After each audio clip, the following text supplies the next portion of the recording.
السلام علیکم ورحمۃ اللہ وبرکاتہ۔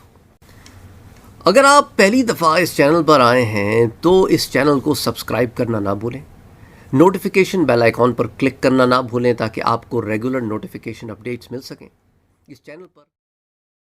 السلام علیکم ورحمۃ اللہ وبرکاتہ۔ جیسا کہ میں نے آپ سے پچھلے درس میں اس بات کا ذکر کیا کہ جنت کی اصل دائمی ابدی نعمتیں یہ تو حاصل ہوں گی میدان محشر میں حساب و کتاب کے مرحلے کے بعد، یا وہ لوگ جو بغیر حساب کے جنت میں داخل ہو جائیں گے۔ بہرحال یہ اس کی بات ہے، اس دور کی بات ہے، اس وقت کی بات ہے کہ جب یہ تمام معاملہ پھر دائمی شکل اختیار کر لے گا، ہمیشہ کی شکل اختیار کر لے گا، خالدین فیہا ابدا کی شکل اختیار کر لے گا کہ وہ ہمیشہ ہمیشہ اس میں رہیں گے۔ لیکن ایک عالم برزخ بھی ہے۔ عالم برزخ میں بھی اللہ کے نیک بندے نعمتوں میں ہیں، جنت کے مختلف درجات میں ہیں، مدارج میں ہیں، جنت کی نعمتوں سے لطف اندوز ہو رہے ہیں ان نیک اعمال کے سبب جو وہ اس دنیا میں کرتے رہے۔ ابن ابی دنیا نے اصمعی سے روایت کیا، انہوں نے کہا کہ میں نے ایک بصری بزرگ یعنی شہر بصرہ کے ایک بزرگ کو دیکھا کہ وہ یونس بن عبید کے رفقاء میں سے تھے، ان کے دوستوں میں سے تھے۔ وہ وفات پا چکے تھے۔ میں نے خواب میں ان سے پوچھا کہ بھائی کہاں سے آ رہے ہو؟ تو کہنے لگے میں تو یونس و طیب سے ملاقات کر کے آ رہا ہوں۔ میں نے کہا یہ یونس طیب کون ہیں؟ میں تو انہیں نہیں جانتا، مجھے کیوں بتا رہے ہو؟ ایسے بتا رہے ہو جیسا کہ میں جانتا ہوں۔ یہ آخر ہیں کون جن سے تم مل کے آ رہے ہو اور مجھے بھی بتا رہے ہو؟ انہوں نے کہا وہ فقید البیت، وہ فقید بیت ہیں۔ میں نے کہا او اچھا سمجھ گیا میں، تم یونس ابن عبید کی بات کر رہے ہو نا؟ انہوں نے کہا ہاں میں یونس ابن عبید کی بات کر رہا ہوں۔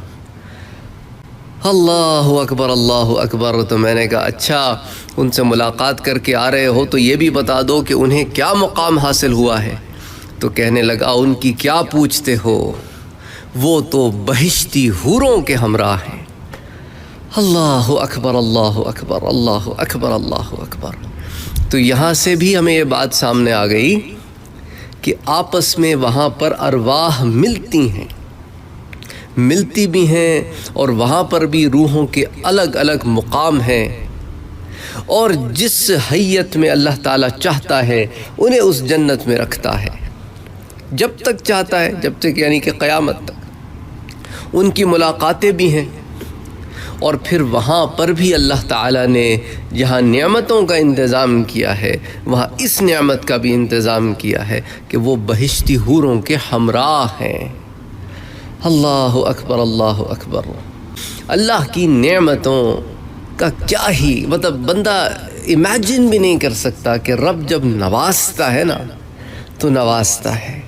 لوگ پوچھتے ہیں کہ بھائی حوریں تو پھر وہ بعد میں ملیں گی، حوریں تو بعد میں ملیں گی۔ یہ وہی ذہن سوال کر سکتے ہیں جن کے ذہن میں اپنے رب کی نعمتیں جو ہیں وہ محدود ہوں۔ جب وہ عالم برزخ میں بھی نوازتا ہے، جب رزق بھی دیتا ہے اور باقی معاملات بھی کرتا ہے، نعمتیں بھی عطا کرتا ہے، تو حور بھی ایک نعمت ہے۔ اس نے جو عالم برزخ کے لیے حوریں رکھی ہوں گی وہ ان سے جدا ہوں گی جو قیامت کے بعد جنت میں داخل ہونے والوں کو ملیں گی، کیونکہ وہ حوریں تو ان کو تو کسی نے دیکھا ہی نہیں سوائے اس کے جو ان کو حاصل کرے گا۔ ان پر تو ملائکہ کی نظر بھی نہیں پڑی، حالانکہ ملائکہ تو معصوم ہیں۔ ان کی تخلیق ان قبوں میں ہوئی ہے جن قبوں میں دروازہ بنایا جائے گا صرف اس جنتی کے لیے جس کے لیے وہ حور ہے، تو وہی اس پہ سب سے پہلے نظر ڈالے گا۔ اللہ اکبر اللہ اکبر۔ اور ایسی حوریں جنہیں کسی نے چھوا بھی نہیں۔ وہ حوریں بھی تو مختلف قسم کی ہیں، ایک قسم کی حور بھی نہیں، وہ پردوں میں چھپی حوریں بھی ہیں، وہ جنت میں چلتی پھرتی حوریں بھی ہیں۔ اللہ اکبر. اس پر میں حوروں کی اقسام پر آپ کو ایک درس پہلے دے چکا ہوں. تو بہرحال کہنے کا یہ مقصد ہے میرے بھائیوں اور میری بہنوں کہ اللہ تعالیٰ کی نعمتیں بے شمار ہیں.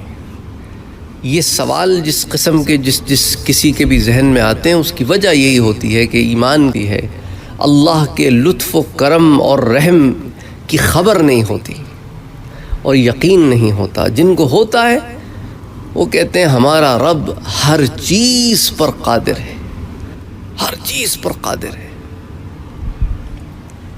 جب وہ نوازنے پہ آتا ہے تو پھر اس کی نوازشوں کی حد کوئی نہیں. اللہ سے دعا کرو کہ اللہ تعالی ہمیں ان لوگوں میں شامل کرے جن سے اللہ راضی ہے. ہمیں نفس مطمئنہ عطا کرے، اطمینان والا نفس جو اپنے رب سے راضی ہو. یہ بڑی بات ہے. ہم دنیا میں ایسے پھنس گئے ہیں کہ اپنے رب سے راضی نہیں ہیں. کیا مطلب؟ یہ سارا وقت جو کمپلین کرتے رہتے ہیں، ناشکری کرتے رہتے ہیں، یہ کیا ہے؟ یہ ہے کیا؟ اس ناشکری پر اگر انسان غور کرے، میرے پاس یہ نہیں، میرے پاس وہ نہیں، مجھے یہ نہ ملا، مجھے وہ نہ ملا، یہ جو ہم سارا وقت کرتے رہتے ہیں، ہماری خواہشیں ختم نہیں ہوتیں، اور ایک خواہش پوری نہ ہو تو ایسا واویلا مچا دیتے ہیں جیسا کبھی کوئی خواہش پوری ہی نہیں ہوئی. یا ایتھا النفس المطمئنہ ارجعی الی ربک راضیۃ مرضیہ فادخلی فی عبادی وادخلی جنتی. آجا میرے بندوں میں، آجا میری جنت میں، اے نفس مطمئنہ.